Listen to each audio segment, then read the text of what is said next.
recommendations into everything that we're doing. So what we've really done so far is a technical review of everything that was in the climate action plan itself. So we've gone line by line at this point through the draft climate action plan that was created by the Climate Action Commission, and really looked into where are we on some of those things, looking at them both from you can hit the next slide actually. Looking at them from a technical standpoint, but looking at them, are they things that are implementable? Are there pieces missing? Are there pieces that we don't understand that we need more clarity on? Are there things where we need to do additional research to understand them? Also, are there things that are redundant or in more than one place? Are things defined well? Do we have big holes? And then also, are they things that we've already accomplished? So there was a few things that we acknowledged while we were going through there that we'd already made significant progress on. Maybe nothing that we've done in its entirety, but a lot of progress that's even been made just since we put out the draft climate action plan now a little over a year and a half ago. So where are we now? We are ending this technical review process. There are, I think there's at least one technical review meeting left in most of the groups, and then we will move into the strategy development. So once we are on top of where we are from a technical standpoint, we'll have a draft that is clean, that has all of the things that we need to talk about in them, and then really work on how we actually achieve these higher level goals, and what are the correct steps, and who are the responsible parties, and what do we need to know, and who do we need to collaborate with, and where are we going to get the money, and all of those things. So we're moving into the really exciting part of this development, and our goal is to achieve that by the end of the calendar year. And then we'll be working with our consultants to create a report. Next slide. So this is a very wordy slide that I think is worth reviewing later, but just a little bit more about where we are and our next steps, and the timelines in a little bit more detail. So next slide. And so also really, like I mentioned before, the Climate Resident Advisory Group has been meeting monthly. We have Climate Resident Advisory Group folks in each of the work groups as well as in the task force as a whole. So they've been a part of this process that we're in so far, but also are meeting on their own in terms of making their own recommendations. And this is just a map because one of the first points of diversity that we looked at was to do geographic diversity. In a lot of ways, the geographic diversity serves as a surrogate for other forms of diversity, but we're working through to continue to get more folks onto the task force kind of on a rolling basis and try to continue to make sure that we're really reflecting the whole of the county. One second, and next slide. Oh.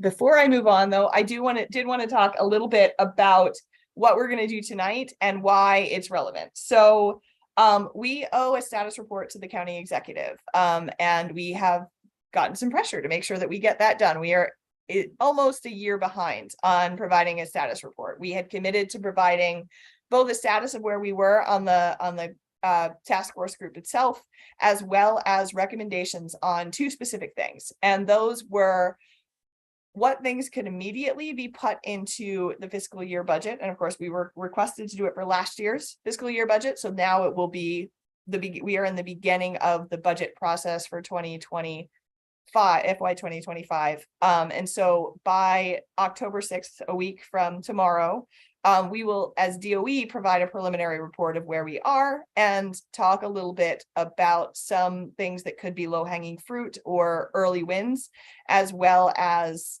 some ways that we could incorporate climate planning into our budgetary process. So we're going to talk a little bit about both of those tonight, and our recommendations will come out of that conversation.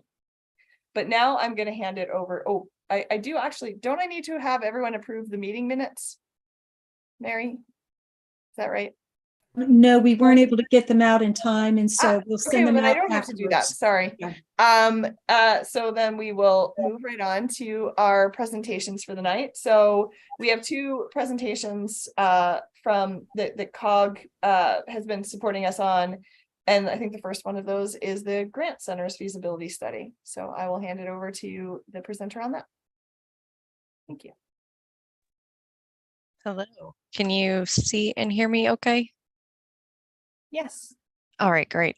And I'm not sure if this is the title slide for my section or not. Yeah, this is great. Thank you so much. So my name is Leanna McEwen. I do want to thank the task force for inviting us to present tonight. I'll be giving a very, very brief overview of our project because I know we've got a lot of stuff to get through. So we can go ahead and hit next slide. So first, I'd really like to just introduce the project team, and I'm part of AECOM. We also have subcontractors or subconsultants with Bluebird Advisors. And I also want to acknowledge that part of the project management team, Revathi Varaya, is also on the call tonight. So in addition to our leadership team, we have a deep bench of technical experts and, in subject matters such as climate and resiliency planning, economic benefits analysis, grant specialists, stakeholder engagement. And then Bluebird is also supporting us with grant center structure and compliance, as well as funding and financing expertise. Next slide.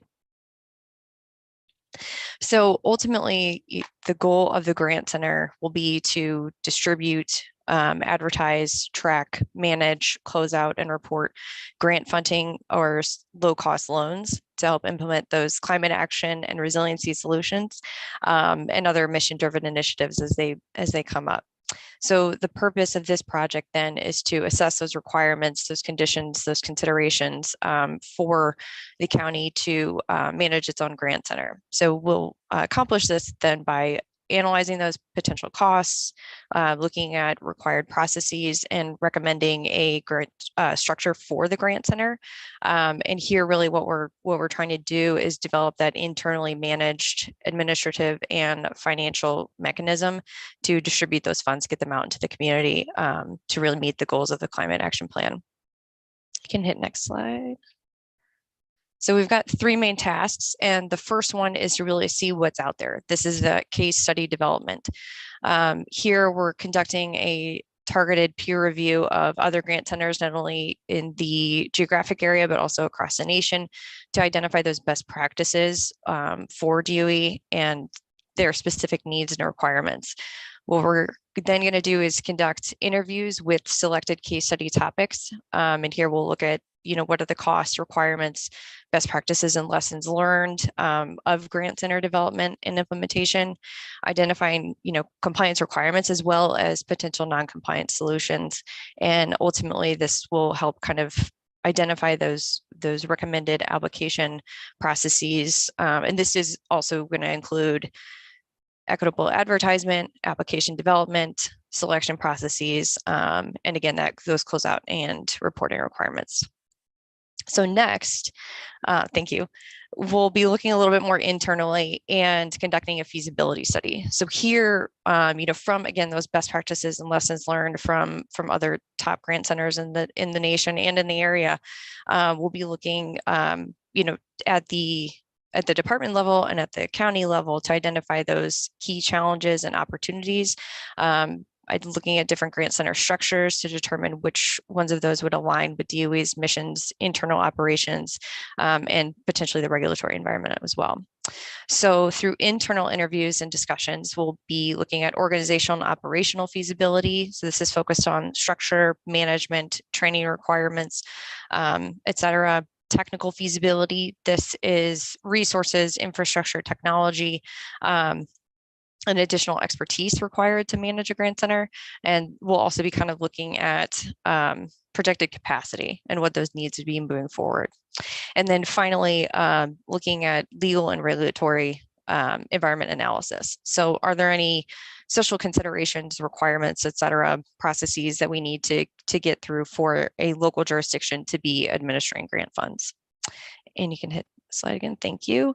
And finally, obviously, this too, the Grant Center Beta Project. So this is that small scale test of a grant center to determine the feasibility to manage a grant center, evaluate those applications, award, distribute, and manage grant funding.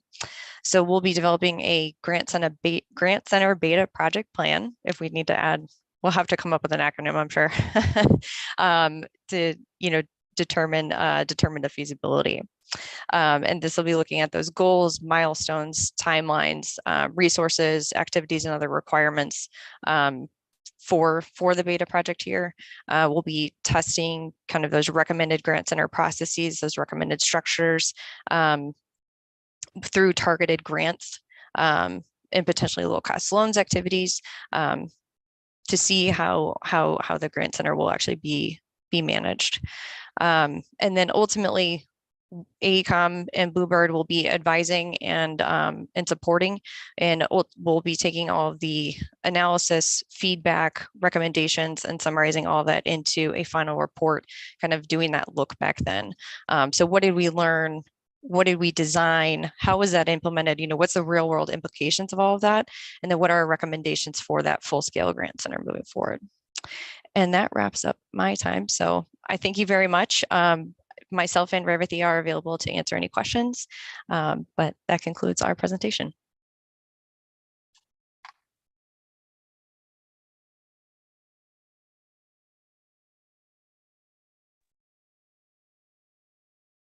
Does anyone have any follow-up questions? All right, then I think in that case, we can move on to our next presentation, which is about the Resilience Authority. Great. Hi, everyone. My name is Cassie Bott. I'm with ICF. I'm the project manager of the Resilience Authority feasibility study. You can move on to the next slide. So really, again, just want to share a very brief overview and update of this study. It really is sort of a feasibility study in, the name says it all in the sense this is looking at to basically whether a resilience authority would be appropriate for Prince George's County, and if so, recommendations for how it could be structured to function most effectively within the context of existing county institutions and organizations. The Resilience Authority is very much not a foregone conclusion, but this study is really thinking about, again, whether this would be appropriate, and then if so, what would that look like? Go to the next slide. Some of the considerations that our team was looking into in considering this feasibility is overall the resilience goals and investment needs that are outlined in the CAP and through the CAP implementation process, those existing resilience investment and financing capacities, and the role of different institutions and organizational capacity. And I think we've been on the phone with many of you and other departments and other organizations throughout the county doing interviews and doing a lot of desktop research as we get a lay of the land and try to assess, again, what's that existing structure and how might a resilience authority fit into that. Next slide.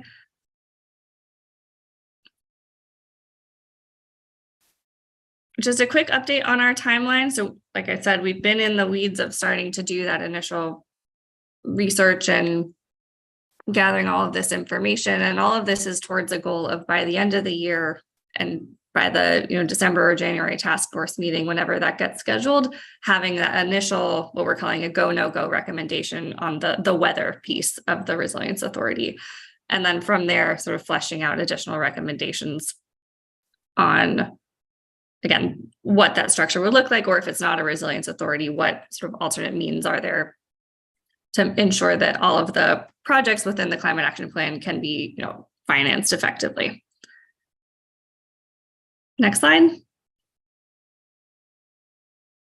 And just wanted to note a few of the names and faces that you may have already been seeing or hearing from or see over the course of the next few months while we work on this study. So again, I'm Cassie Bott. I'm the project manager from ICF, but really my colleagues at Throw Environmental, Dan Neese, Joanne Throw, and Mark Belton are really our technical leads and experts on Resilience Authority as financing structures. Mark is on the line today to help answer any questions, and happy to go as far deep into the weeds as you'd like. This isn't the only project ICF is working on right now, so I want to hand it over in the interest of time to my colleague Susan, but again, happy to answer any questions about the Resilience Authority feasibility study when it comes time. Great, thank you, Cassie. So in addition to the project that Cassie was just talking about, ICF is also supporting the county with its climate action plan implementation. through providing program support, technical services, and expert advisors. This includes strategic support for the climate plan implementation task force and technical support for mitigation and adaptation priority recommendations. Next slide, please. Within this contract, the type of support that you have, there's myself, who's the project manager, and then Martha Hart is our deputy project manager.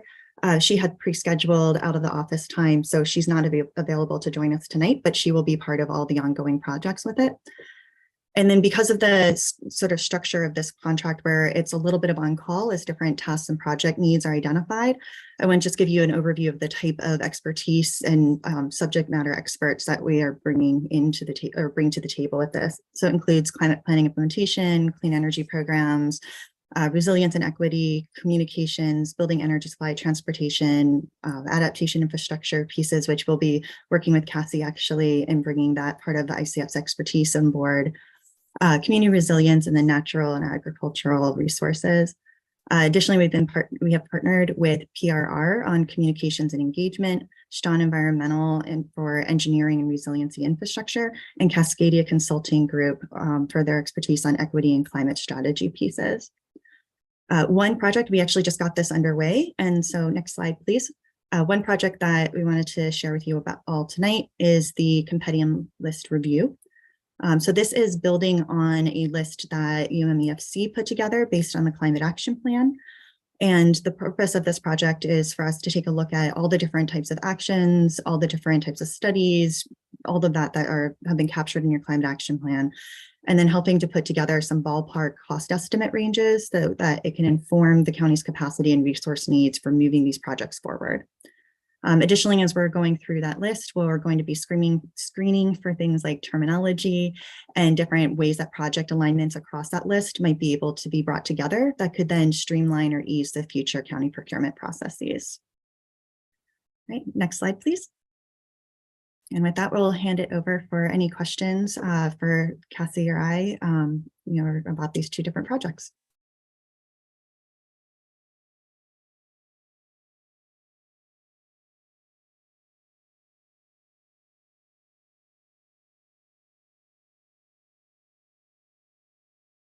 Randy, I see your hand is raised. Yeah, thank you so much, folks. I had a quick question about the Resilience Authority and specifically the go, no go sort of criteria or requirements. So I heard, Cassie, you mentioned that by the end of the year at our December task force meeting, that's the time where you guys will hopefully tell us whether Prince George's County should pursue or not pursue. And so what's the criteria by which you guys are making that decision? Thanks. Mark, do you want to take a first pass at that one? Sure, Cassie, I'd be happy to. Thank you very much. I'm Mark Belton. I'm a project manager, technical advisor on this project for Throw Environmental. And for the go, no go decision, what we're doing at this point, as Cassie mentioned, is doing a lot of literature review and interviewing people to understand the project portfolio, the climate action planning and efforts that are already underway, the organizational structures that exist supporting Prince George's County government, and trying to decide what is the best way forward to address the challenges Prince George's County is facing. And if that's something that can be done within the existing structure easily, and well, then perhaps the answer is going to be you don't really need a resilience authority because you have the ability to do that and the capability as it stands now. But if a resilience authority as a separate government instrumentality, perhaps nonprofit organization, could provide some advantages to the county that it doesn't already possess, then perhaps that's the recommendation we'll make at that time. But we're well on our way to getting there, and we certainly see reaching the goal of later this fall being able to make a recommendation on that point. Excellent, thank you.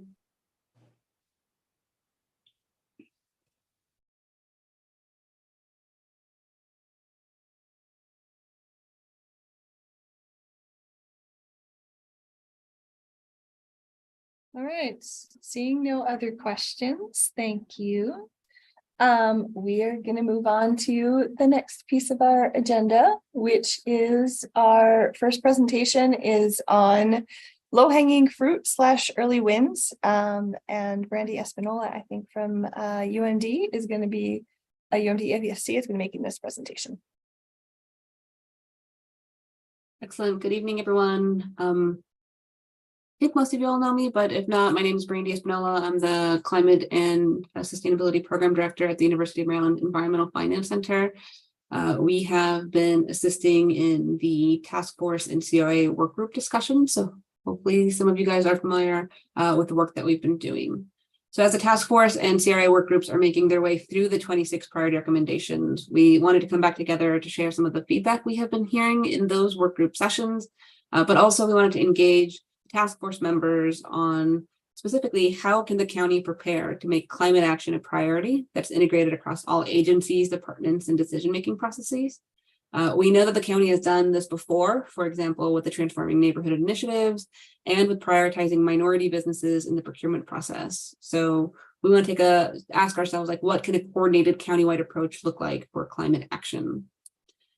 And so the first thing that we want to do is just sort of ground ourselves again in the CAP goals. So as we've discussed at previous task force meetings, the Prince George's County Climate Action Plan, which was adopted by the County Council in 2022, is an urgent call to action, right? It sets the goal of reducing countywide carbon emissions 50% below 2005 levels by 2030, with carbon neutrality by 2050. It also calls for significant progress towards being a climate resilient region. The CAP preamble urges Prince George's County government to take immediate action to implement policies, programs, and strategies that will meet the challenge of the global climate crisis while minimizing the impacts on Prince George's County communities. And so from how the county generates energy to transport people or designs buildings, it's really important that we start to move on some of these actions.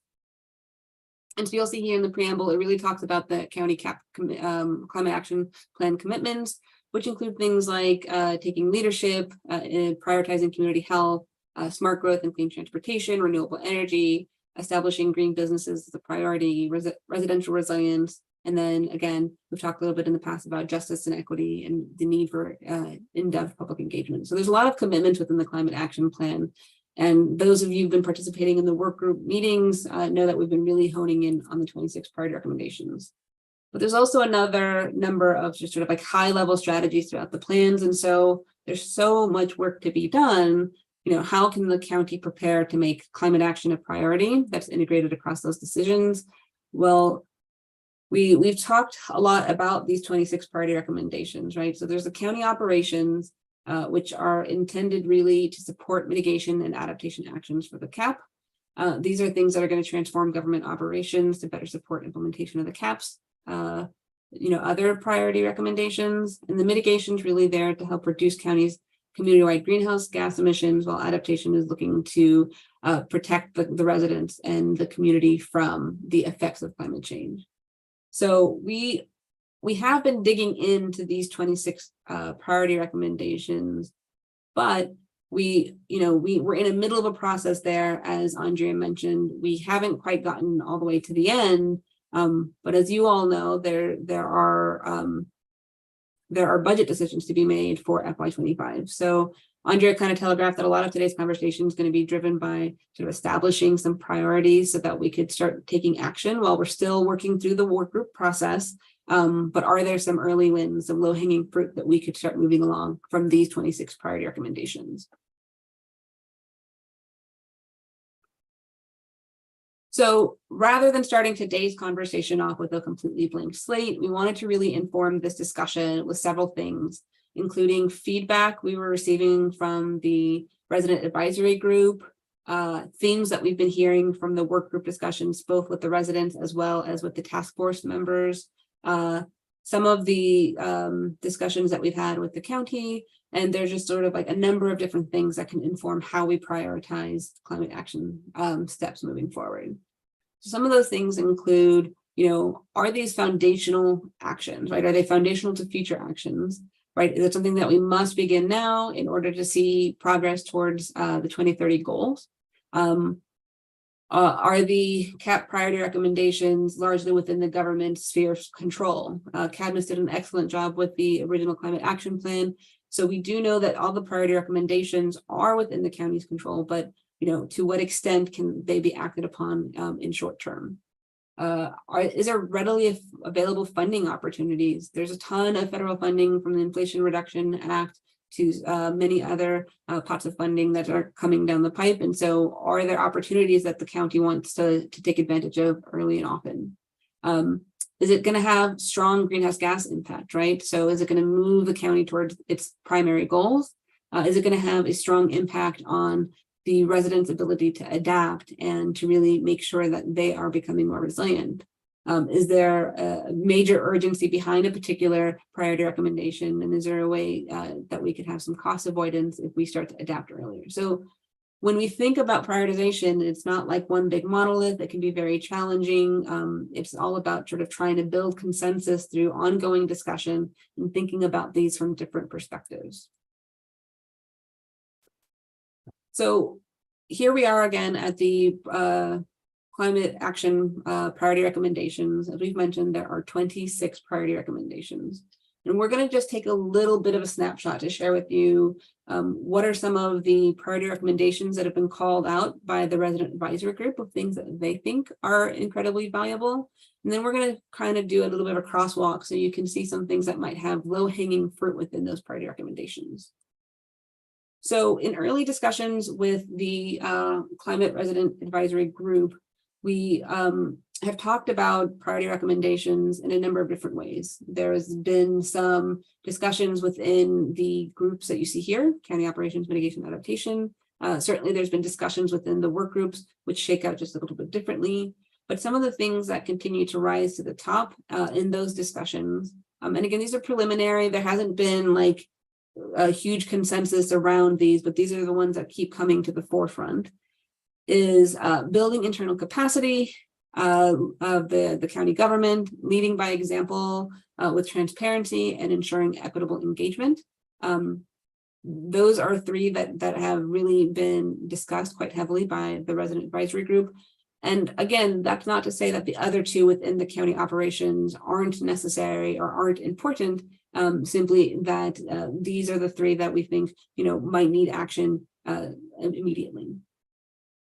With regards to mitigation, the ones that have come to the top there is 100% renewable county operations, increasing deployment of solar PV, accelerating internal development or deployment of EVs, developing a community-wide EV strategy, increasing investment in activity centers, expanding waste reduction efforts, and enacting and enforcing no net loss tree policies. So in this particular bucket, there is a combination, I think, of actions that folks thought were really foundational, right? That they want to prioritize because they know that's going to have long-term impact and to start happening now, even though it might be challenging to get off the ground.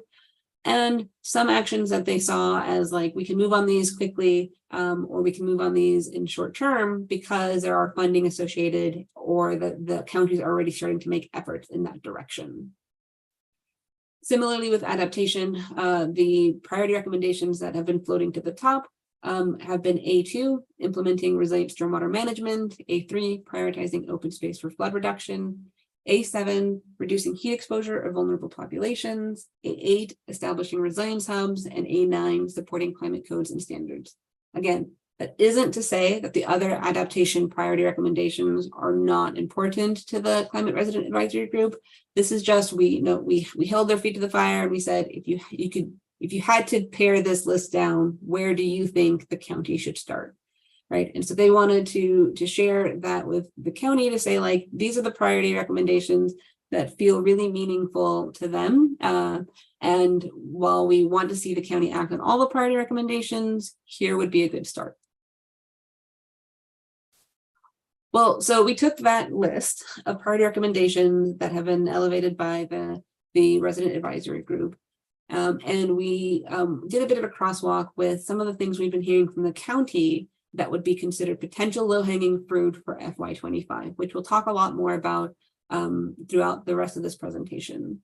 And so we've highlighted here the ones that there seem to be overlap between what the resident advisory group was describing as priorities for them and things that the county have suggested through work groups and discussions with various departments, that these things might be places where the county could start moving on in FY25. So within the county operations, there was pretty good consensus around those actions.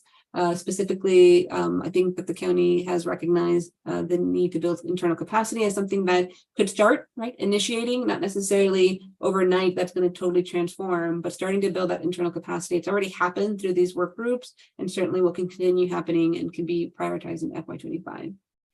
Thinking through strategies for leading by example with transparency is another one that the county has identified as potential for low-hanging fruit.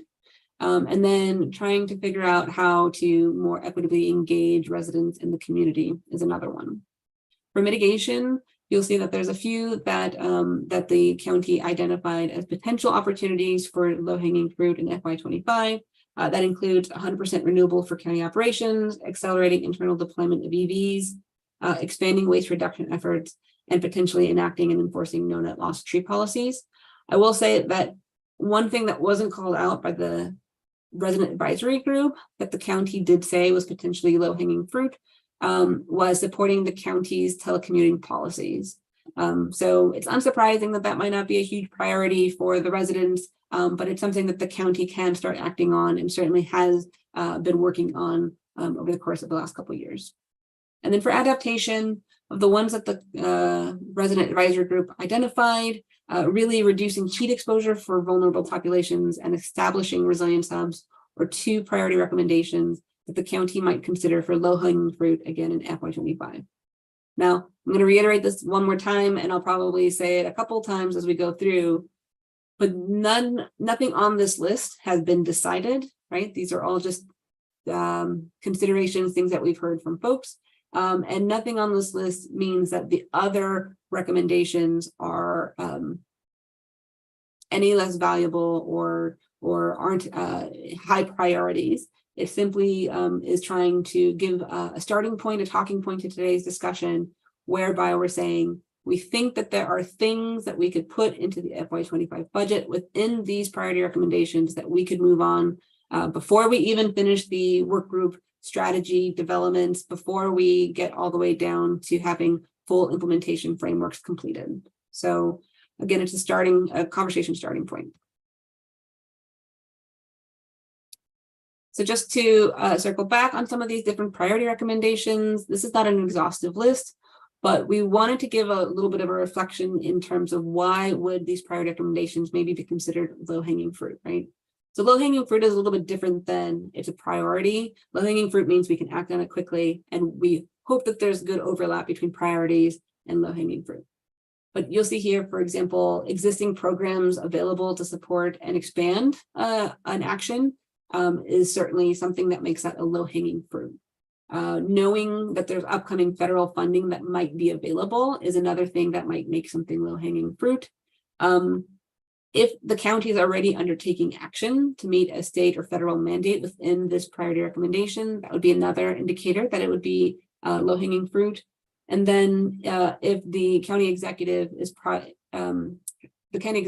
prioritized health and well-being of our residents, and so that might be another low-hanging fruit because it fits within the county executive's priorities. So I'm going to move through these slides pretty quickly because I want to get into discussion with the task force members.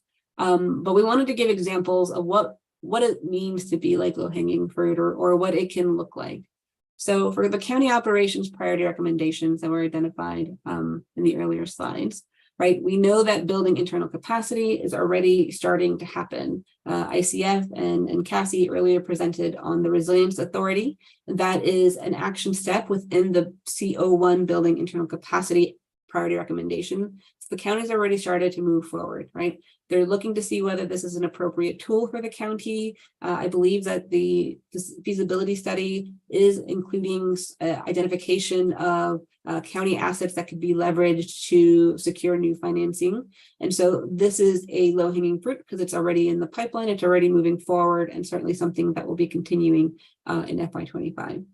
Other things within that priority recommendation that might be advanced within FY25 that have sort of require minimal investment and can be considered as foundational steps is thinking through what sort of county staff training might need to happen in order for the folks who are at various different staff levels to better understand climate change, the prioritization within the county, and how to move some of these things forward. And another sort of low-hanging fruit, minimal investment action within this priority recommendation is potentially integrating climate knowledge and skills into future job descriptions. So again, here are two things: not going to require a whole lot of money, not going to require a whole lot of investment from the county, stuff that could happen in FY25 that would be foundational to the progress of the county moving forward.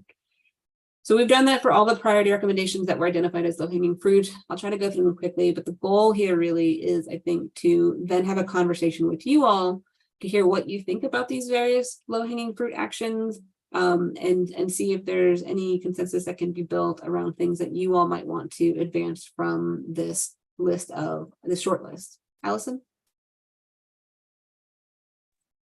Hey there. I'm just being a fly on the wall. I'm Allison Wilson with the County Executive's Office. I'm the new Director of Communications. And so as I'm getting to know the PROUD priorities, one of the things that we are focused on is communicating about the work that we are doing to work on flood mitigation. So in terms of low-hanging fruit, there are some initiatives coming down the pike that Director Kroom's office probably already knows about, but there's some additional things that I'm working on figuring out where we can aggregate data and package it in a way that communicates that we are doing this resilience work. So I'll just, Director Krooms, keep your team looped into those things. And if they can somehow be cataloged under low-hanging fruit, that would be awesome. Excellent. Thank you, Allison. Well, and for the rest of the task force members, I think that's a really good example of, like, as we're walking through this, think about what are some of the initiatives you already have as priorities that might be able to be augmented or emphasized through a climate lens to help advance the priority recommendations that have some low-hanging fruit. So that's the goal of today's conversation, is to identify, Allison, those opportunities and start to advance those. So CO2 was identified as another priority recommendation that had some low-hanging fruit opportunities. As I believe ICF mentioned, they're already kind of doing a crosswalk of some of the existing plans, I believe, and initiatives, and working with some other consultants to really think through what is already happening within the county. And so that's one thing that's in progress. Again, that's advancing CO2 lead by example. There are other things that are within CO2 that we think could possibly be considered low-hanging fruit, like setting climate as a priority at all branches of government. This does not require a lot of funding to set it as a priority. It does require just sort of buy-in and collaborative will between the various levels of government and all the different staff departments and agencies. Creating a process for tracking and communicating CAP implementation progress to the public. So as Allison just mentioned, there's already some efforts to do that around stormwater, but how do we communicate progress across the climate action plan? That's something that can be developed in FY25. That probably is, again, not going to need a ton of investment, and is certainly a foundational step to making sure that the entire plan is moving in the right direction. And then another one that is a foundational step that's actually written into several different priority recommendations is really working with good climate scientists to establish downscaled countywide climate data that can be embedded throughout the decision-making processes. Again, this is something that can be done it's certainly important to advance many of the other priority recommendations, and doesn't require a ton of investment. And then last but not least, on the county operations discussion, there is ensuring equitable engagement. And so one way that the county is doing that already is to engage this climate resident advisory group throughout this process and give them voice. Hopefully we can continue to do that and see that progress.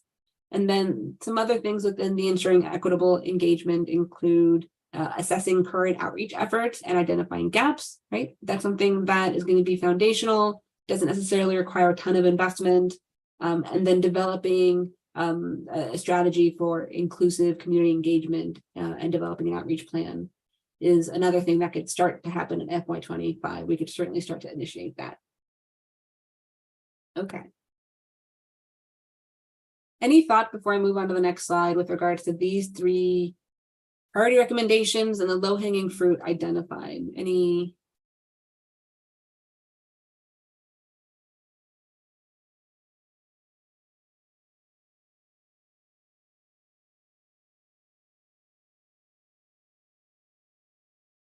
Does it feel like what's being identified here are things that could potentially be initiated in FY25? Is there anyone who, can we get a thumbs up if we're like, yeah, that looks okay? These seem reasonable, or are there any things that are big red flags and concern that these are things that couldn't even be started in FY25?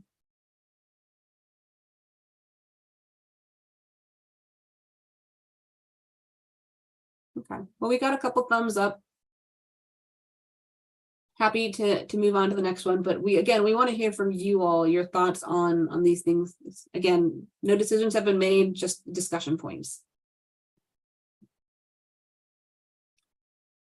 So the mitigation bucket had a lot more potential low-hanging fruit considerations. I'm going to try not to read this off to you, so I'm just going to go through a little bit more quickly. But for renewable, for county operations and having them use 100% renewable, this is something that's going to take some time, but that's already started in progress, right? It is my understanding that the county-controlled buildings, for the most part, are using renewable energy for their electricity. And there are certainly opportunities, I think, in FY25 to start developing a request for a proposal for a renewable feasibility study, which was called out in 3 of the different priority recommendations. There's also, we know, a ton of funding that is coming from the federal and state government that the county might pursue in order to start doing solar installations while they are waiting to complete their broader, more comprehensive renewable feasibility study. So there are things that we think can start moving forward in FY25 to help increase the amount of renewable energy being used by the county. Similarly, with accelerating internal deployment of EVs, we certainly know that there has been progress made in terms of transitioning light duty vehicles. And with minimal investment, right, internal green fleet policies can be updated, continuing to research options and opportunities for emergency and heavy duty vehicles and how we can start to transition those. That's minimal investment for sure. And again, there's tons of federal funding that the county might want to pursue to install additional electric vehicle charging stations or to start transitioning public buses to zero emission vehicles. So there's funding available in this particular category. There's already some progress being made. And there are opportunities that require minimal investment to start moving this ball forward. For M6, supporting the county's telecommuting policies. I see I made a typo and I apologize for that. But so we do know that over the last couple of years, post-COVID, many folks went to virtual. And so institutionalizing that, codifying that, and making sure that there's equitable telecommuting policies is certainly something that I know the county has been thinking about. In FY25, if the county hasn't already done it, certainly conducting an employee commute survey is low-hanging fruit to really understand where things are. And then expanding outreach and encouraging participation in existing telecommuting programs or passing a teleconferencing first policy are things that could potentially be done in FY25 that would not require a ton of investment. M10 is another one, expanding waste reduction efforts. So certainly there's many actions currently already in progress in this category. but exploring options for methane recovery and trying to capture as much methane from the existing landfills is a big one. And then rolling out county-wide curbside composting is certainly something that the county has been actively working on. With minimal investment, they might be able to conduct a community awareness and needs assessment with regards to waste reductions. And so that's something that they could consider moving forward in FY25. And then last for the mitigation is potentially enacting and enforcing no net lost tree policies.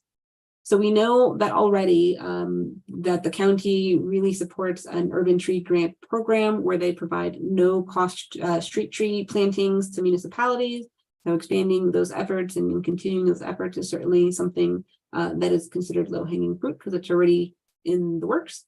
And then revising subtitle 25 to incorporate the Woodland Conservation Act. We know that, or I believe that MNC PPC is already working on doing that. And so that takes us part of the way towards this particular priority recommendation. Certainly at least starts to initiate those action steps. Lastly, really being able to maybe in FY25 identify priority areas county-wide for tree canopy and vegetation expansion. We know that identification process has been widely done on like park property, but how can we do that across the county? And so that's something that the county might consider prioritizing in this upcoming fiscal year. Okay, and so last, we have a few adaptation priority recommendations that we're considering for low-hanging fruit in FY25. The first one is addressing and reducing heat exposure for vulnerable populations. So how do we deal with extreme heat? This is considered to be a fairly foundational priority recommendation, meaning right before we can move on with some of the other actions, conducting a heat vulnerability assessment and countywide thermal mapping assessment is going to be a big priority. Those studies are things that could be prioritized in FY25 to help lay the foundation for some of the other actions that we know need to happen within this priority recommendation. And we think that there is likely going to be some potential to leverage federal and state funding in order to get this type of work done. And so we want to keep that on the short list to make sure we take advantage of those resources. Similarly, while setting up resilience hubs can take a long time, there are steps that could be taken now to really start moving in that direction. So as simple as starting to identify partners with regards to setting up resilience hubs. And I think that there might be some funding both at the federal and state level to initiate planning and outreach around resilience hubs. So these, again, are the low-hanging fruit that have been sort of shortlisted through conversations, but by no means is it exhaustive. By no means is it definitive, but it is, as I mentioned, hopefully a starting salvo for a discussion. So we have about 15 minutes, I believe, to have a discussion around priority recommendations. I'd like to just open the floor if you guys have any questions about the priority recommendations I've shared, or if you have any comments you want to sort of put on the record with regards to what was just presented on.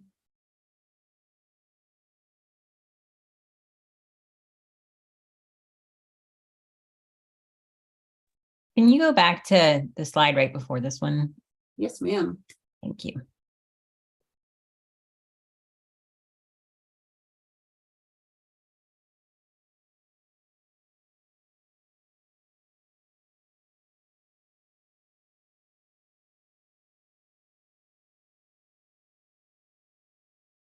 Okay, so I just want to put on the record that as someone from MNC PPC Department of Parks and Recreation, one of our big priorities is implementing resilient stormwater management, and it's something that affects our residents' daily lives quite a bit. And prioritizing open space for flood reduction is a really important thing that we should consider in FY25 as well.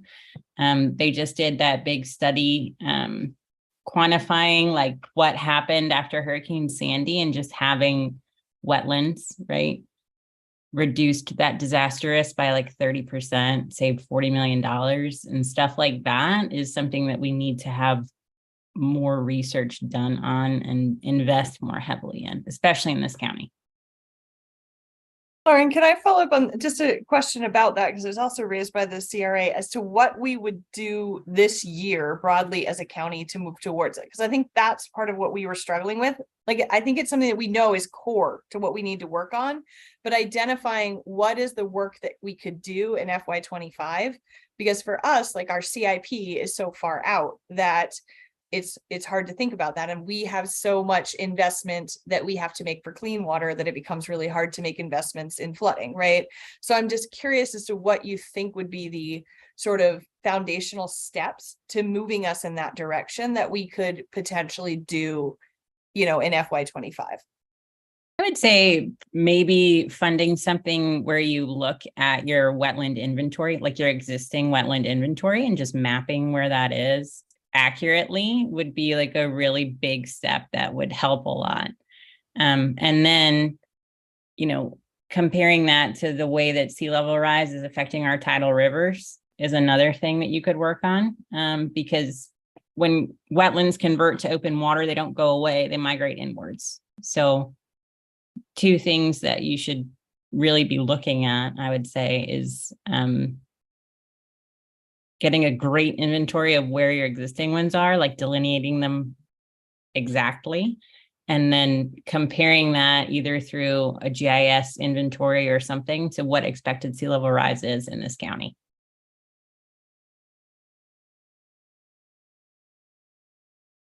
Don, how does that integrate with the watershed studies? So the watershed studies will look at mainly riverine flooding and localized flooding. The coastal tidal areas, it's a little bit of tidal area in the Western Branch, Upper Marlboro area, but much of the coastal tidal areas occur in Anacostia River watershed. That's not one of our first major watershed assessments to be done. I will say that the county has completed a nuisance flood plan, part 1, in 2020. And that nuisance flood plan did account for the sea level rise over the next, based on sea level rise projections. Now, that study was done in 2020, shared with the state. So we do have somewhat recent assessments as to what the projected sea level rise would be in Prince George's County. We have done a part 2 of the nuisance flood plan. I have not reviewed it. It was just recently released for our review. So I will have to assess whether tidal influence was examined in the nuisance flood plan. But it was, I mean, in phase 2, it was assessed in phase 1 of the nuisance flood plan.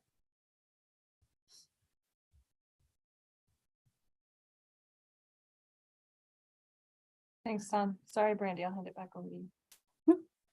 No apologies. Just wanted to make sure you didn't have a follow-up. Asma, I see your hands up. Yeah, I wanted to thank Lauren for echoing what the CRA has been thinking. Basically, by not addressing the stormwater management, the risk and the cost is being shifted to the community if it's not being addressed right away. So I just wanted to bring that up, that yes, it's on the list and it will happen at some point, but by delaying it, in the meantime, the residents are essentially bearing the brunt and the costs of that. And also, I just wanted to bring up that the county can, without doing the studies, they can build in the safety factors while it's waiting for action on those studies to be completed.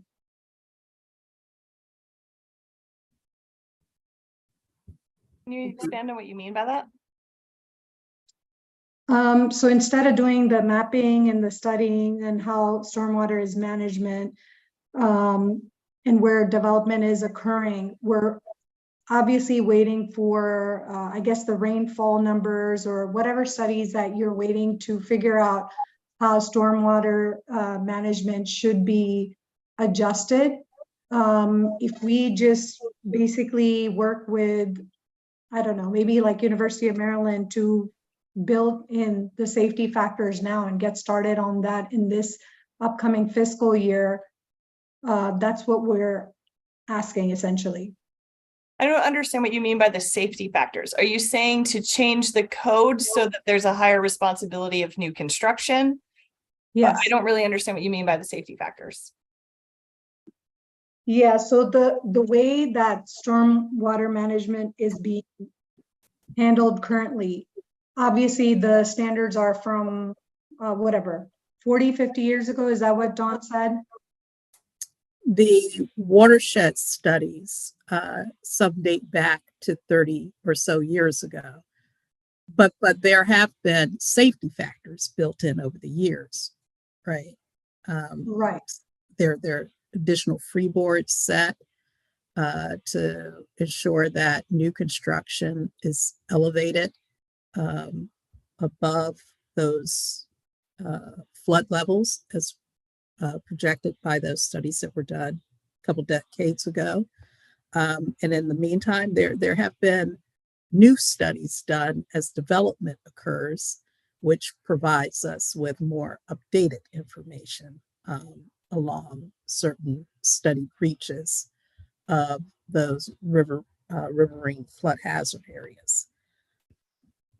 Yeah, I mean, I think the main thing that we're trying to define low-hanging fruit, though, is something that is within our budgetary perspective, right? So legislative change is not really part of budget. So we're looking at what we would do in the executive branch. So actions we would take in the executive branch, where legislative change is not a budgeted action per se. The question would be, what studies would we need to present to council to recommend that they made a legislative change, right? That legislative change is not within the hands of the executive branch.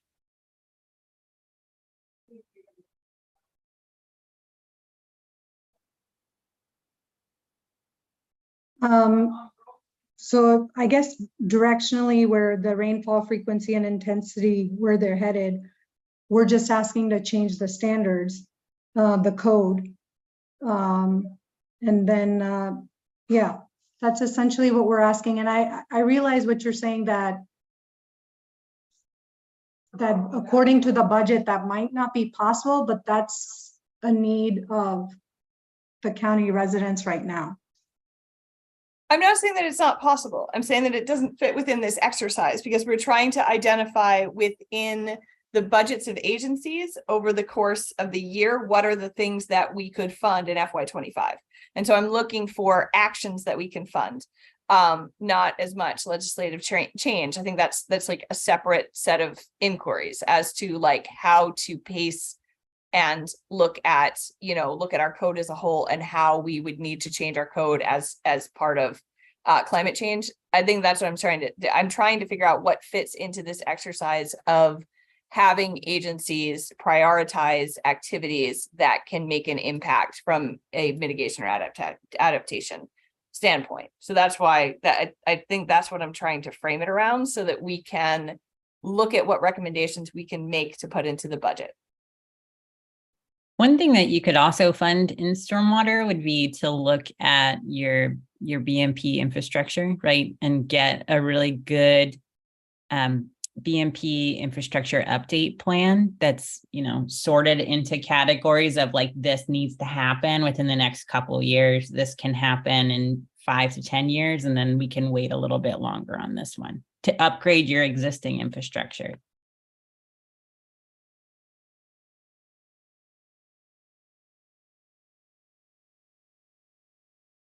And then Andrea, you mentioned, I think it's a good distinction to say the conversation today is about what can be put into the budget. Some of these priority recommendations require legislative change, which is a different mechanism entirely.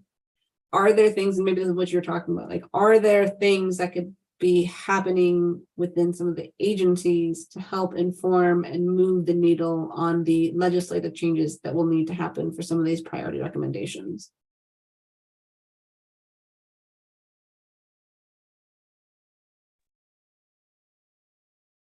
I think the agencies that are really on the front end of the piece that Asma was speaking to are really DPI and soil conservation districts. So I don't know if either of them have needs as to informing them on where they would want their governance to go.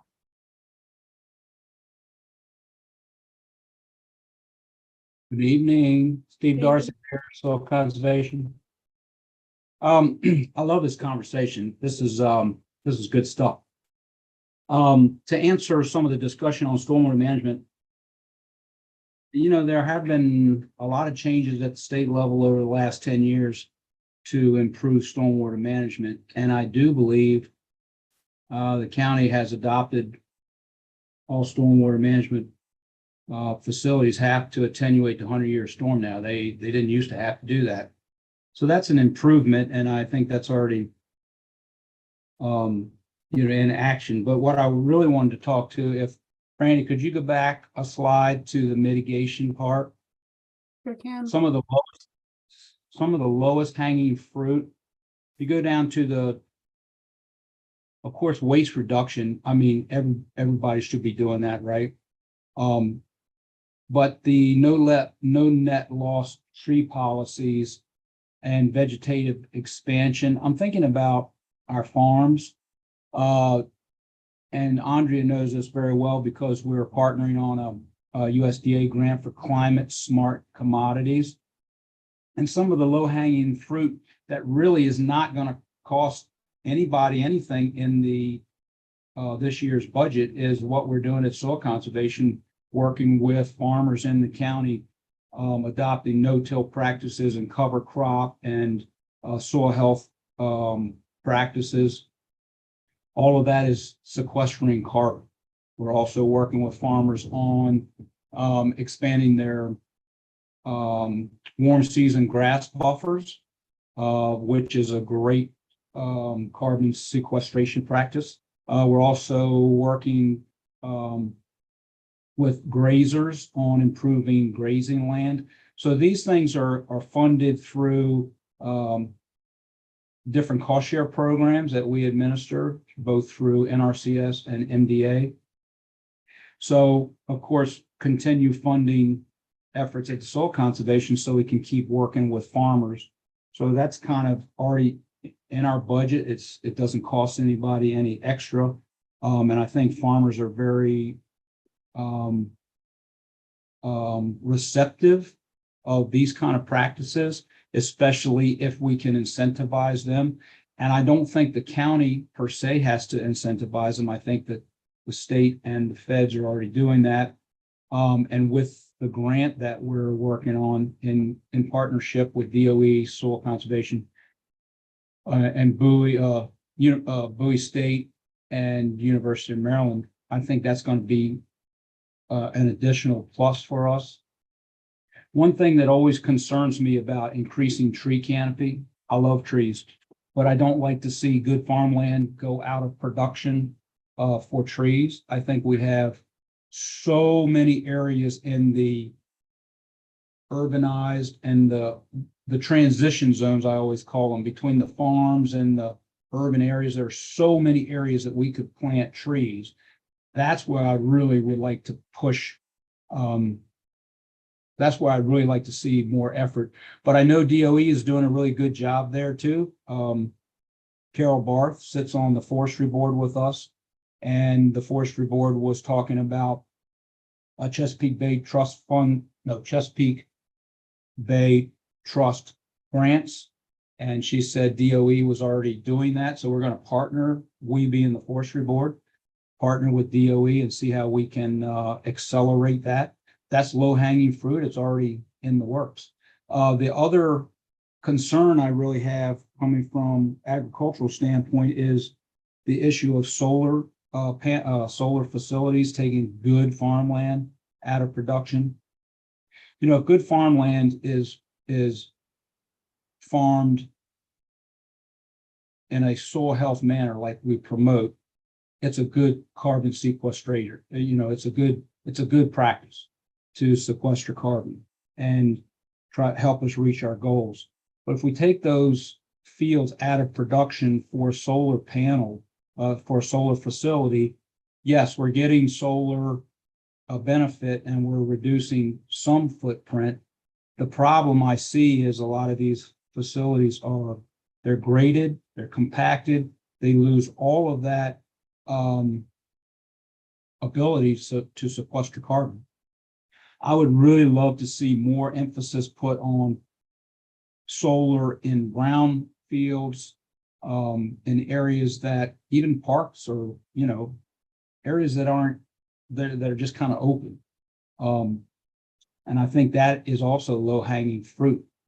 So, just my 2 cents. Thank you. Excellent job. Excellent presentation by everybody so far. Appreciate it.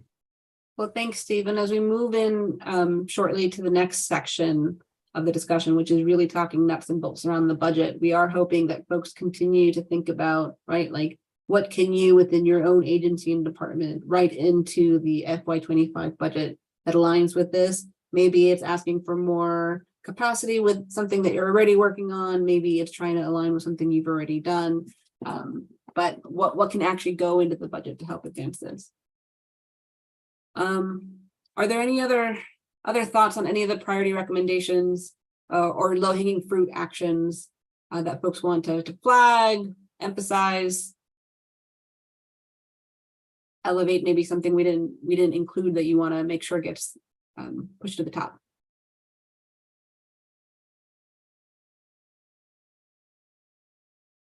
I had kind of a follow-up question on the heat. One that you raised, because this is probably my biggest fear going into next year and how consistent the predictions were for this year.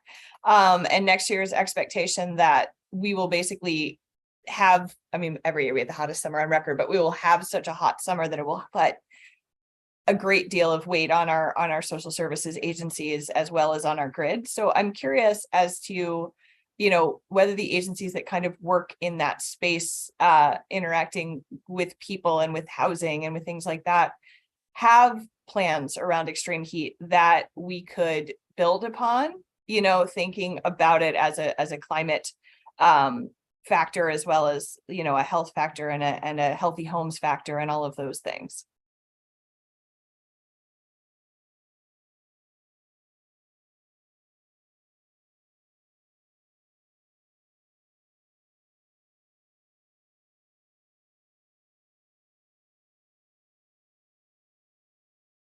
I'm assuming, Andrea, that was a question for the task force members within their own departments and agencies, yes? Yes. Yeah. Don't be shy, folks. At the Department of Parks and Recreation, we are heating and cooling centers. So all of our community centers and a variety of our other multi-gen and aquatic facilities and tennis bubbles, all of those function as heating and cooling centers during extreme heat or cold events. And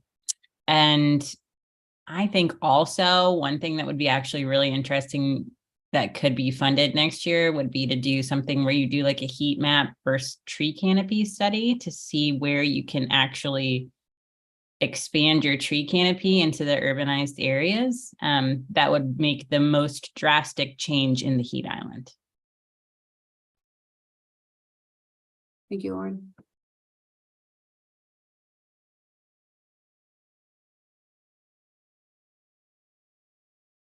Do any of the other agencies or departments on the task force have ideas or thoughts about how this could be done, or if there's already things you are doing that intersect with this?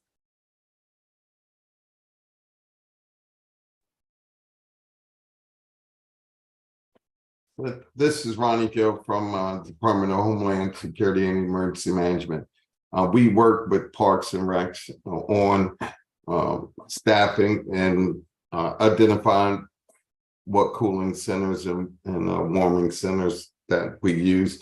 We also have both severe weather plans, whether it's heat or so there are some plans, but these is steered towards preparedness and making sure, one, the county's prepared, as well as residents are, offering tips and recommendations when we have these types of events to our residents.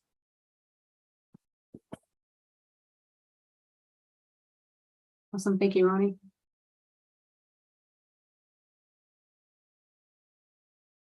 We did that really great exercise on, so in the agencies, we've been doing these COOP exercises, and we did one this year internally in our agency about what it would mean for our agency to say that OHS obviously ran.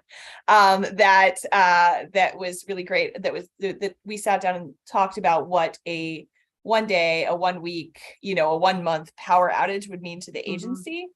But I'm wondering if there would be an opportunity to kind of take that external as to what we would do, because I think that is the largest risk, in terms of like a massive risk to the county as a whole for the heat emergency, right? Like, we not only have a heat emergency, but then we reach the point where the grid can't handle it, and we wind up with an extended power outage during a high heat event. We had that issue in College Park when the whatever it was, microburst, undefined wind event hit College Park and took power down for about a week. And so I could see that some kind of planning around that, even if it was just within the agencies and some of our community partners potentially being something that we could institute in the next fiscal year. And that would be like partnering with OCR and OHS and Department of Health and probably housing and all kinds of folks to see what that would really look like. Now, I agree with you, Director. Also bringing in the services to see, what roles they would serve in the events like this. And that's something I believe, collectively we could put together and achieve. Thanks. So is there anyone else that wants to share final thoughts, or something has percolated to the top while we've been having this discussion, before we move on to the next section of today's conversation?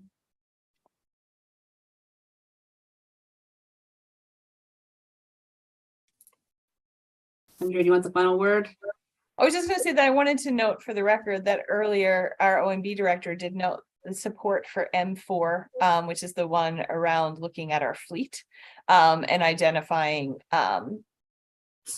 additional pathways towards internal deployment of EVs. So to make sure that the note from the chat went into the formal record.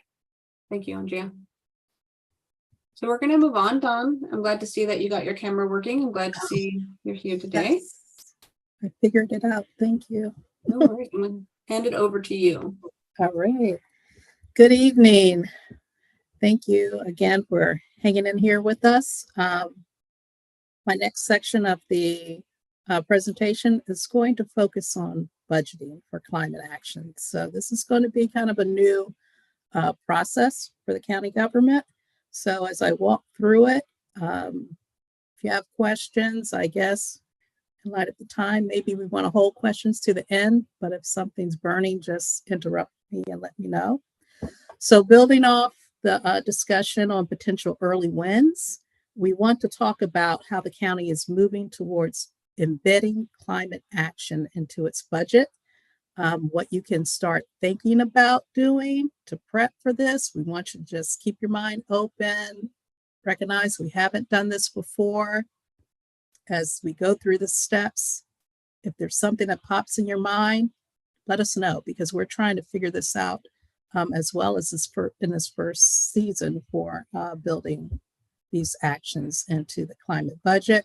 Remember, the climate actions are not the responsibility of one agency, two agency, one individual, two individuals. It is indeed a collective effort. Next slide. So the budget season is here. We start budget prep around October of each year. and it will continue through about May, June. But the heavy lift of our work is really in the planning and the preparation, which will occur over the next few months. Next slide. So this is a bit of just a timeline on the budget process. Starting with the fiscal year 25 operating budget, referred to it as FY 25 operating and CIP budget development cycle. Incremental steps will be introduced into the budget process to start linking climate considerations with financial considerations for programs, services, and projects. We recognize that some county affiliated agencies have their own budget offices and directors that formulate their budget. For example, Prince George's County Public Schools are considered a semi-autonomous agency that develops their own budget requests and submits that request to the state and county for review and consideration. Maryland National Capital Park and Planning Commission is a bi-county agency that completely manages their own budget process. However, the hope is that we can all work together because we're all part of Prince George's County to begin to consider how we build climate action into our budgets. Next slide, please.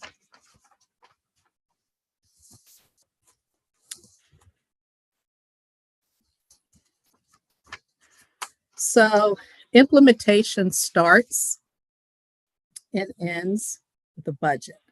I think that for many of us who've been around for a few years, we could think about several years ago when a commitment was made to embrace small county-based businesses into our procurement process.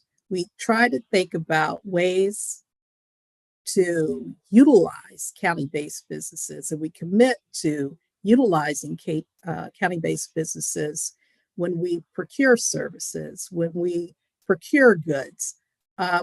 It's a commitment that, like all commitments, when practiced, lead to a destination. So we want to think about climate action as a commitment to how we do business, right? How we build climate action into everyday processes and evaluations should really become second nature to us. And as we begin to talk more about the climate mitigation measures, climate adaptation measures, climate resiliency, and we start building climate action into our budget, it becomes a part of the way that we do business. So we're really striving, starting in fiscal year 25, to start making climate action part of, or just our second nature, right? We think about it before we invest in practices and projects and programs and the like. Next slide, please. So, because this is a new process, more or less, the questions that we ask ourselves may not be really readily conceivable, right? Because it's new to us. So some of these questions that you might want to consider are pretty basic. What initiatives have your agency implemented to mitigation, to reducing greenhouse gas emissions? There are many agencies who have already started. Office of Central Services has done a wonderful job in investing in solar canopies throughout the Inglewood Business Park. Their fleet division has done an excellent job in terms of investing in EV vehicles. And I have to compliment Erica Bannerman, who's just come over to the Department of the Environment, who was a big part of these solar EV initiatives and PV initiatives. We have to think about what initiatives has your agency implemented to address climate resiliency. How do we prepare ourselves to withstand those impacts of climate change and to be able to rebound from those impacts of climate change.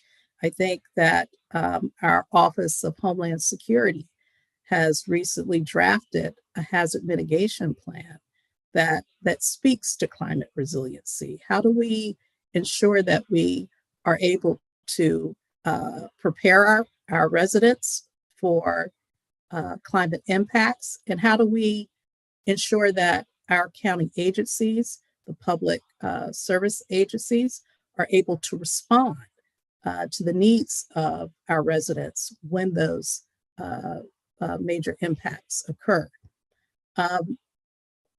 Are there opportunities to combine resources and efforts to achieve synergies between mitigation and climate resilience initiatives? Yes, there are. I think I'll take Department of Public Works and Transportation and Department of the Environment.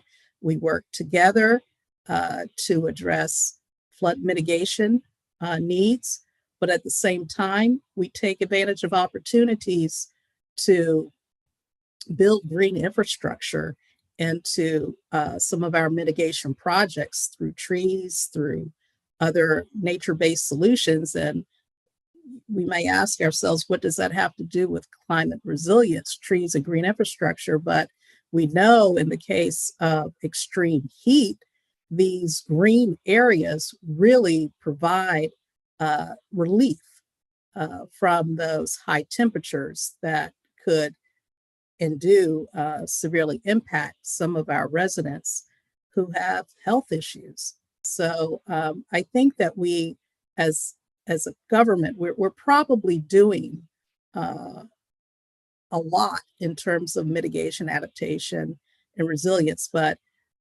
perhaps we're not thinking about the things that we're doing in those terms. Do you have an existing program? Think about, do you have an existing program which could quickly be altered to respond to the challenge of climate change? We'll delve more into that in the next few slides. Next slide, please. So our Office of Management, our budget, Department of Environment's Budget and Procurement Office has worked internally with staff within our sustainability division, Erica Bannerman, Mary Abe, and I, to kind of think about how do we start integrating climate action considerations into the budget. And of course, the budget folks know the budget and the mechanics of the budget. So they've come up with a few ideas about how agencies could possibly capture climate actions within the FY25 budget. As the county embarks on a new climate budgeting process, DOE requests that the Office of Management and Budget dialogue with us to develop a methodology to identify budget request items that contribute to climate action. Our Department of the Environment staff believes that this could be accomplished through, one, the use of an unified Excel spreadsheet, which combines operating capital and grant budget lines to facilitate analysis for special categories like climate action. Two, a specialized enhancement package that allows for gathering for all information needed to cost out as well as prioritize projects. And three, creating internal orders that would allow for tracking and reporting needs. Next slide.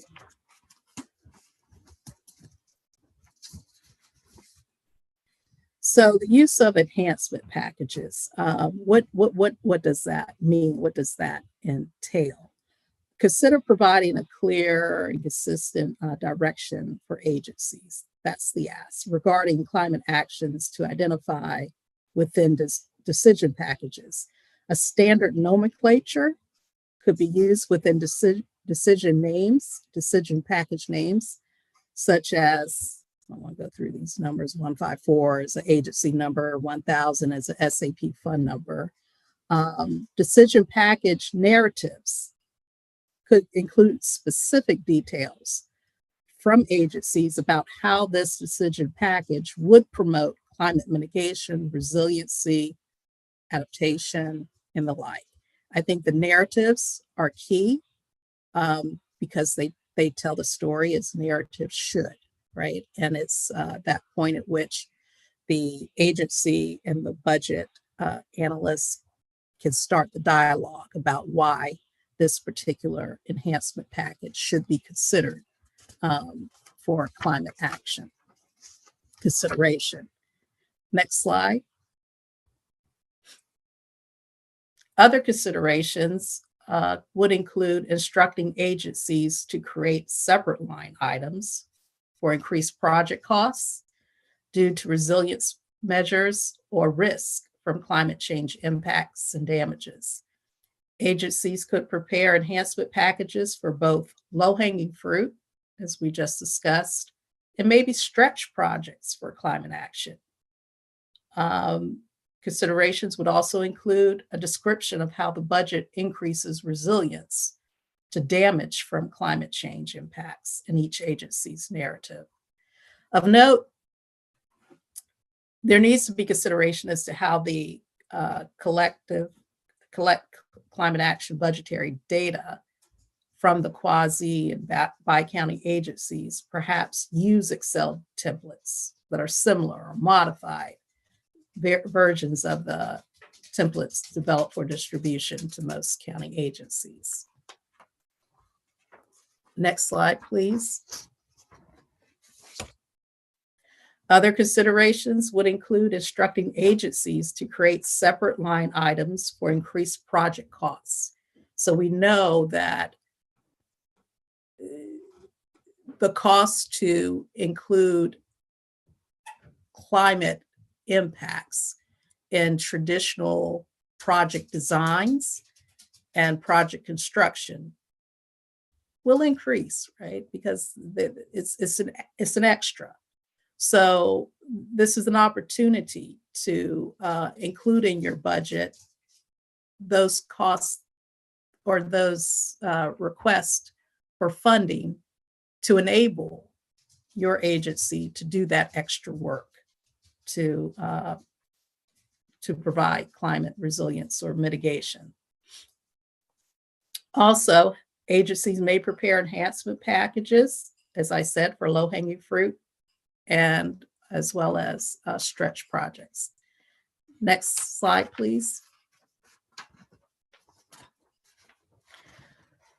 So what type of climate action could be embedded within your FY25 budget? This is an iterative process. Understand we're not alone in this regionally or nationally. It's an ambitious climate action plan or climate implementation plan that we're trying to put forward. So this is a start, and it's going to take a little bit of time and effort on everyone's part to get us to where we need to be. Next slide, please. So this slide pretty much is intended to provide a frame of reference. We understand that the county government is made up of multiple agencies and complements of the budget guidebook for this graphic. These multiple agencies have various functions, but their functions are categorized. Line agencies tend to be operating agencies, staff agencies tend to be support agencies.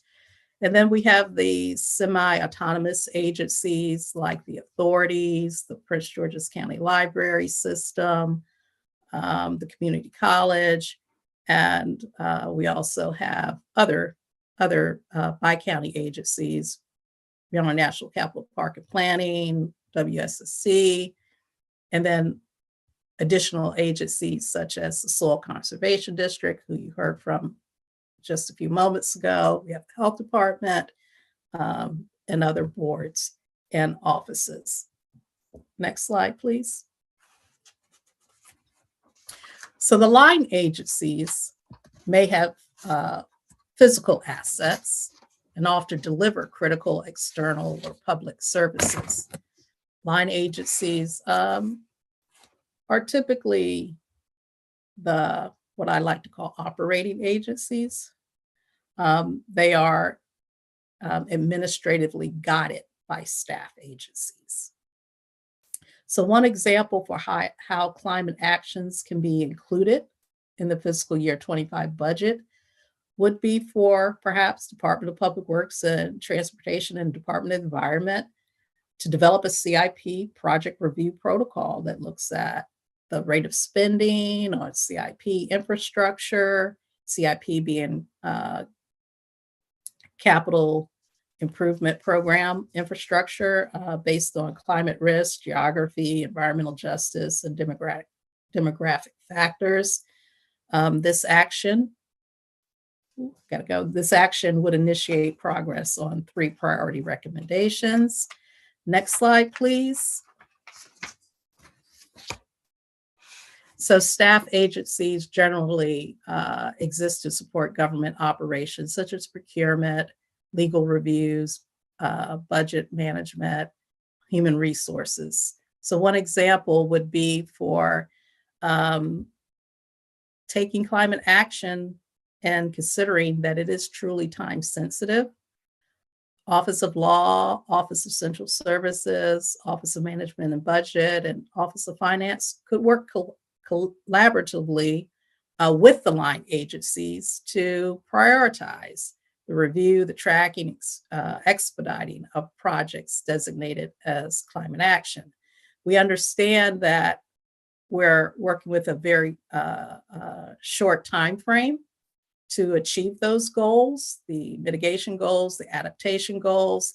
And many times when the line agencies are acquiring grants, we are working in very short, within very short timelines to achieve our projects. So there's a bit of an urgency, not only by the fact that climate action is urgency, but by the fact that we must move quickly to meet the requirements of our grant funders, and also move quickly to get to that point where we start the mitigation action that needs to be done to reduce our climate risk. Next slide, please. So other county agencies, how might you factor climate considerations into your budget? The health department is a great example. You serve as a community-wide trusted voice to amplify the urgency of climate action and messages, the potential impacts of public health and well-being. Some of your public service campaigns are reaching the right people. I think that there's an opportunity perhaps in FY25 for the health department to consider how climate budget to consider how to create new or updating existing multilingual messaging to modify outreach campaigns to message actions to protect public health during climate emergencies. I think this past summer, we experienced extreme heat conditions, which kind of fueled the poor air quality conditions stemming from the Canadian fires. Office of Homeland Security Health Department did a wonderful job at issuing those air quality alerts. I think that building upon that same type of action, I think we could move messages out to the most vulnerable impacts as well as to the community at large to raise that awareness for climate impacts. And I don't want to leave out Soil Conservation District. I think that there's an excellent opportunity for them to build requests into their fiscal year 25 budget to stand up maybe native tree farms to help support some of the tree planting efforts that we're trying to do in the county, as well as to provide those carbon sinks that were needed to offset the emissions, carbon emissions. Next slide, please. And then by county agencies, we understand and we all recognize the great parks and recreation that's offered by our MNCPPC. Perhaps an FY25 budget, Park and Planning might consider a request for projects that support urban tree planting and maybe even stormwater volume controls on their available property to assist in combating localized flooding issues. Next slide, please.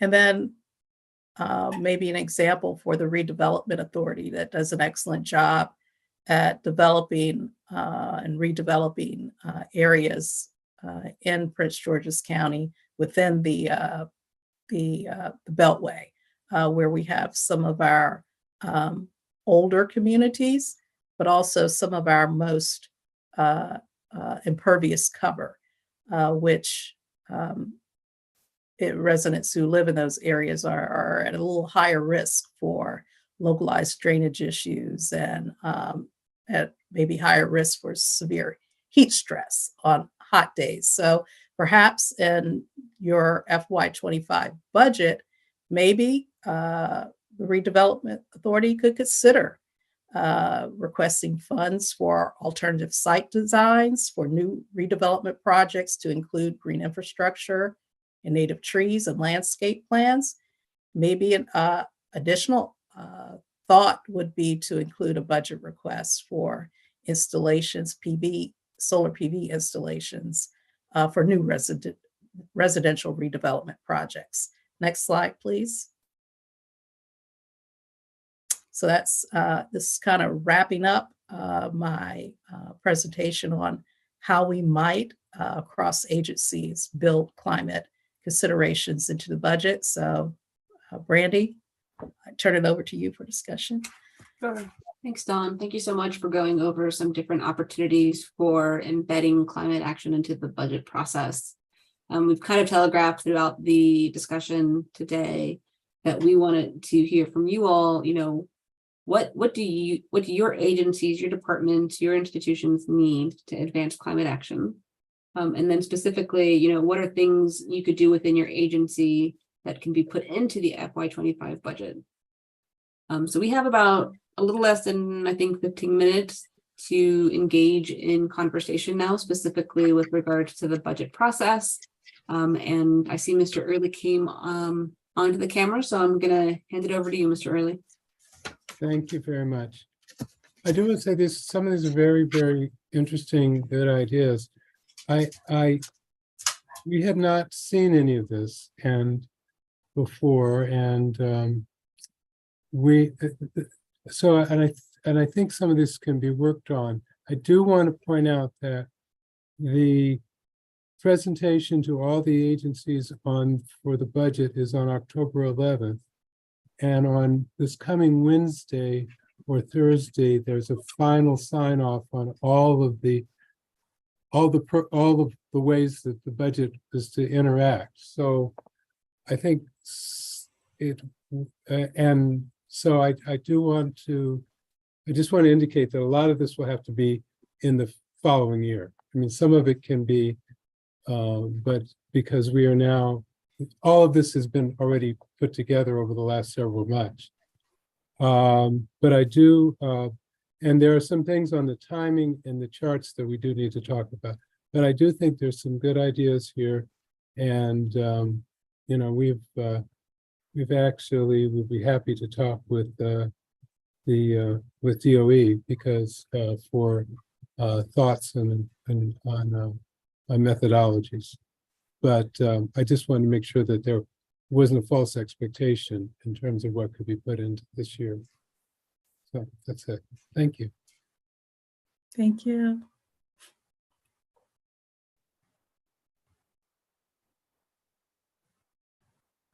Thank you, Mr. Early, for clarifying that and helping to set the expectations appropriately. So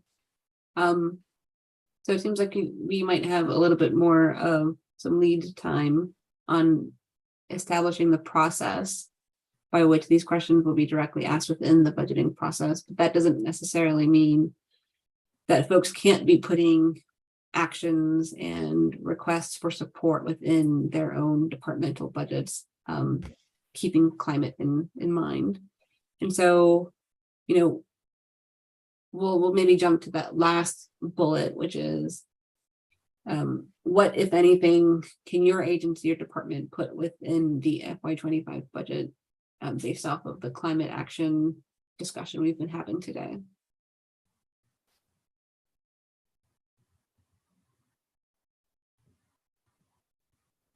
And we did throw a lot of information at you, so I totally understand if you all need to go back and think about it a bit more.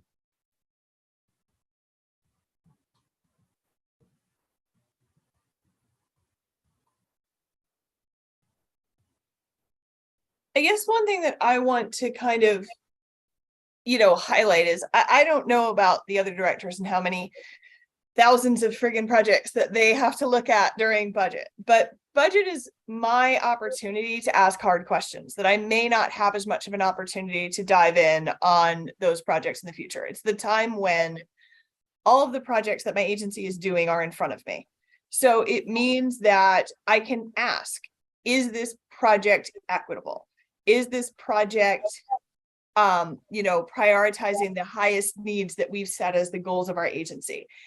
Is there something that we can do to enhance the number of people this is serving? Is there a way that we can enhance how we're thinking about language access? Is there a way that we can enhance how this is going to create small businesses in the county? Is there a way that we can use this stormwater project also as placemaking? Those kind of questions are the kind of questions that we tend to ask as we're going through the budget cycle. So what I'm hoping that folks can think about as they're going through the cycle, and maybe even learn as they're going through the cycle, is, can I ask a question about resiliency? Can I ask about what I could do to make this project a little bit better? If I'm building a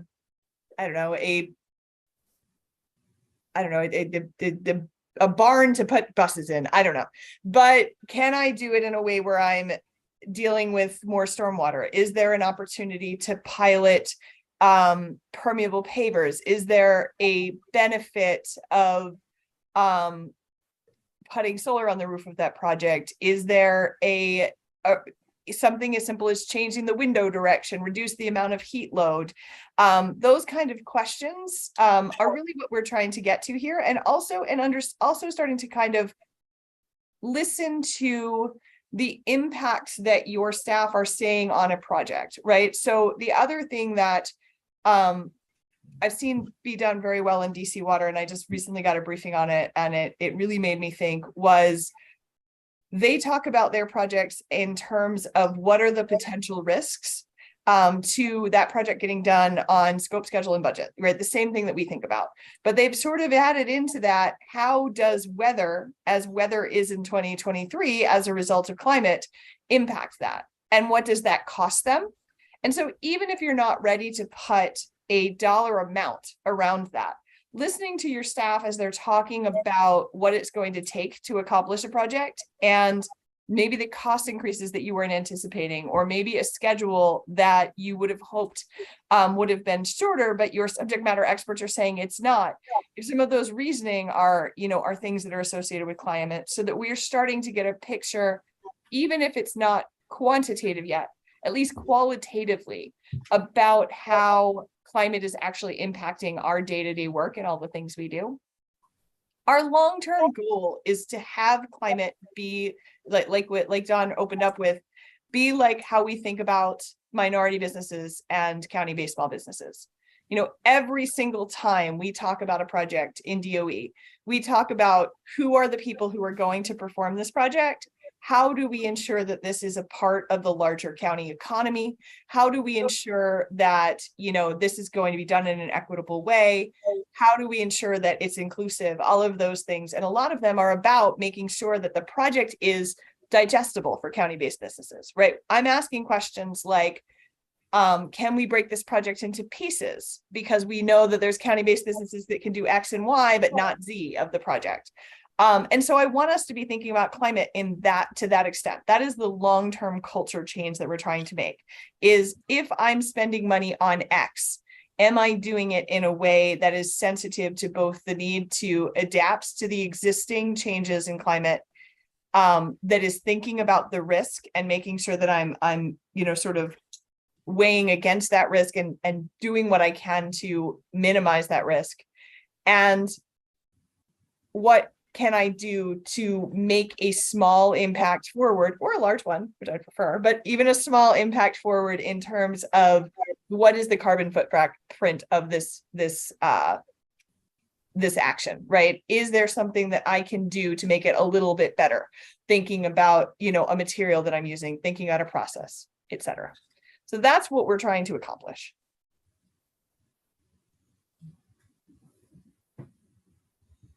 Excellent. Thank you, Andrea.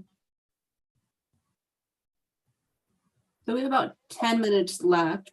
I want to make sure that we hold some space should anybody want to share any thoughts or ask any questions on this last section around budget.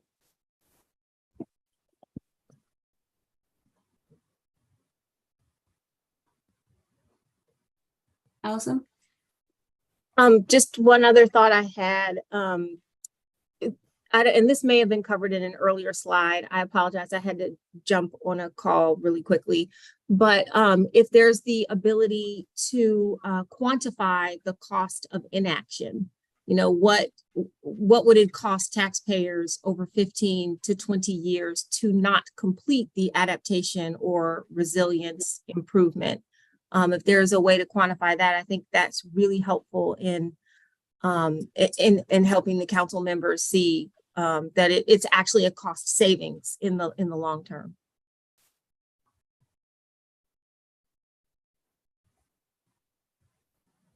And that really leads back to Asma's point that right now these costs and these risks are on the residents, right? And so they're the folks that are carrying that potential cost of inaction. Allison, I think it's possible. I think there are some jurisdictions who are looking into that. It's very, very challenging to accurately measure the cost of inaction, but there are certainly attempts in moving in that direction by lots of jurisdictions. So we could look at case studies and see whether that might be appropriate for Prince George's County. Before we wrap up here, I just want to ask one last time, are there things that the agencies or departments might need to know in order to take steps to embed some of the stuff into the budgets, into their budgets? What resources, what information, what do you need in order to have these conversations with your staff, agency folks, and really be able to inform how your budgets get constructed with the idea of climate in mind? I have a question. Is this part of like that climate action score thing that is in the? Great question, Lauren. So this isn't there yet, right? So I think within the climate action plan, a couple of the priority recommendations reference a climate score, and that would be very sort of like quantitative decision-making criteria, perhaps down the line for deciding which projects to advance. I think this is more of a qualitative assessment of what can we code and categorize and advance that is climate related without necessarily quantifying it. That's my understanding. So it's not yet decision-making criteria. It's just information. More than anything else, we won't be done our plan by the time that we need to make budget decisions, right? And yet we cannot afford inaction any longer. So the goal is to take action even where we don't have a full roadmap as to what we're going to do in the long term. What can we do now? What can we afford to do now? What can we achieve now? What is, critical to get moving? while we're working towards our larger roadmap. Yeah. One other thought, Brandy, and I know like we're talking about council budget specifically, but I think acknowledging that this doesn't exist in a vacuum. And so to the extent that we can demonstrate that maybe, you know, IRA funding or some sort of Department of Energy grant program is going to come in and help subsidize a particular clean energy project or some other type of adaptation, you know, initiative, retrofitting for solar panels under IRA funding or something. You know, I think that if agencies are well equipped with information that helps them understand the resources that are available through the IRA, and we can pull in that additional funding so that some of those line items aren't quite so expensive, it's an easier sell to council as well. So again, I know that's like a wider lens than we're talking about in this moment, but that's just something this presentation made me think about. Awesome, Allison. Great points there for sure. Okay. Any final thoughts on the budget so far? This is certainly not the last time this conversation will come up, both at the task force level, but also at the agency level.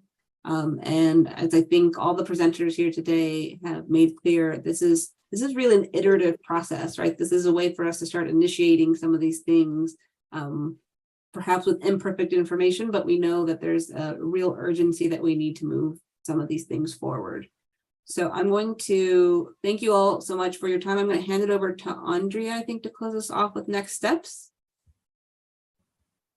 Sure. I mean, our next steps are we're going to go back into the work groups and work to get this done. You know, DOE is going to provide an update to the county executive that we will share with everyone around where we are, what we've accomplished, what we think we can accomplish through the budget cycle, and what we expect to accomplish over the course of the calendar and fiscal year.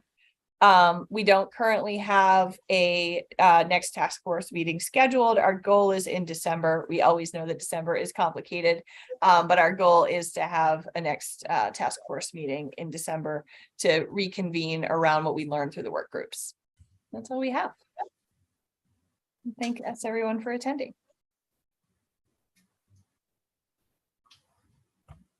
Thank you.